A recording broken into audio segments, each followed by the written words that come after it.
On entend sans arrêt parler de fraude massive, d'évasion fiscale, mais derrière les gros titres, il y a un monde caché, tout un parcours secret, celui de l'argent sale.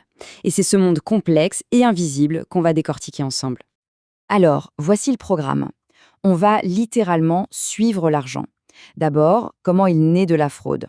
Puis, on verra l'art de le blanchir, de le rendre propre. Ensuite, comment les enquêteurs s'y prennent pour le pister. Et enfin, on parlera de la course technologique qui se joue en coulisses. Première partie, les multiples visages de la fraude. Forcément, tout part d'un acte illégal.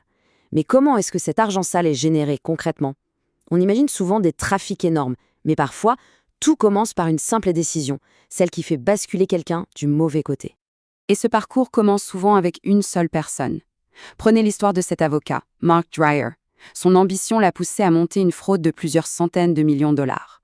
C'était un engrenage si progressif qu'il dit lui-même ne plus se souvenir du moment précis où il a franchi la ligne. Bon, pour bien comprendre de quoi on parle, il faut faire une distinction hyper importante. D'un côté, il y a l'optimisation fiscale. C'est légal, ça consiste à utiliser les lois à son avantage pour payer moins d'impôts. À l'extrême opposé, il y a la fraude. Là, c'est illégal, on ment délibérément pour ne pas payer. Et entre les deux, il y a cette fameuse zone grise, l'évasion, où l'on exploite les failles du système. C'est souvent là que tout se joue. Et l'ampleur du phénomène, eh bien, ça donne le vertige. Rien qu'en 2022, les pertes liées à la fraude déclarée par les consommateurs ont atteint ce chiffre, 8,8 milliards de dollars. C'est juste colossal. Et ça montre que le problème prend de l'ampleur, d'année en année. Et attention, ça ne concerne pas que les particuliers. Pour les entreprises aussi, le coût est énorme. On estime qu'elles perdent en moyenne 5% de leur chiffre d'affaires annuel à cause de ça. C'est un vrai manque à gagner qui pèse sur toute l'économie.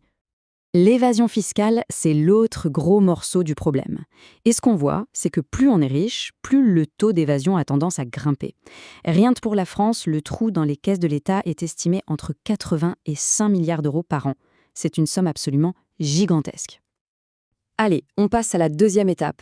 Une fois que cet argent sale existe, un nouveau défi se présente.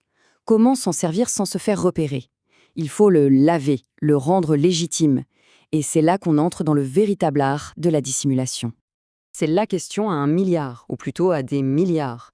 Comment on fait pour qu'une fortune d'origine criminelle ait l'air d'un revenu tout à fait normal, qu'on peut dépenser au grand jour?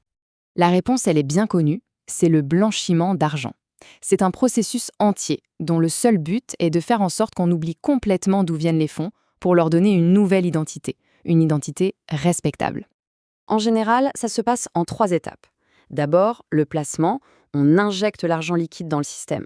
Ensuite, l'empilement ou le layering, on multiplie les transactions complexes pour brouiller les pistes. Et enfin, l'intégration, l'argent revient dans l'économie, tout propre, tout neuf. Et pour ça, les techniques sont super créatives. On crée des sociétés écrans, des coquilles vides, on invente de faux prêts pour justifier des virements, ou alors on achète et on revend très vite des œuvres d'art, des biens immobiliers. L'objectif est toujours le même, créer un brouillard si épais que personne ne peut remonter à la source. On passe à la troisième partie. Face à ces montages de plus en plus sophistiqués, les autorités du monde entier s'organisent. Une véritable traque planétaire est lancée pour suivre l'argent sale.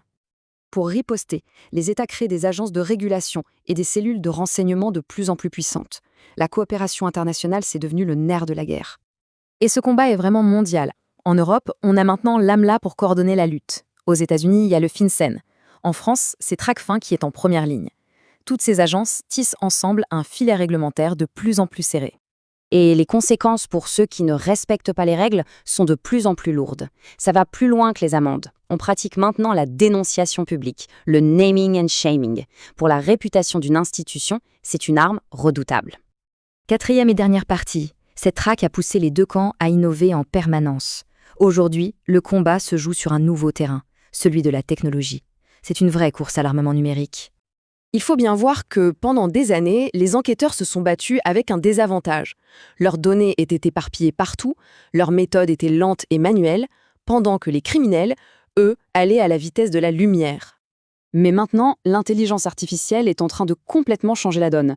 Elle peut analyser des quantités de données folles en temps réel, repérer des schémas invisibles à l'œil humain et même anticiper certaines fraudes. Mais attention, la technologie n'est pas une baguette magique. Par exemple, en France, on voit que le data mining cible plus de la moitié des contrôles fiscaux, mais ne représente qu'une petite partie des sommes récupérées. Ça prouve que l'expertise humaine reste indispensable. La meilleure stratégie donc, ce n'est pas de choisir entre l'humain et la machine, mais de les faire travailler main dans la main. Une IA super puissante pour analyser les données et des experts bien formés pour donner du sens à ces analyses. C'est cette alliance qui fait vraiment la différence. Et tout ça nous amène à la question finale, la plus importante. Les criminels aussi utilisent l'IA pour leurs arnaques. Alors, est-ce que nos défenses peuvent évoluer assez vite pour gagner cette course contre la montre? Au final, ce combat incessant pour l'innovation, ce n'est pas juste une histoire de gendarmes et de voleurs. L'enjeu, c'est de protéger la solidité de notre économie mondiale.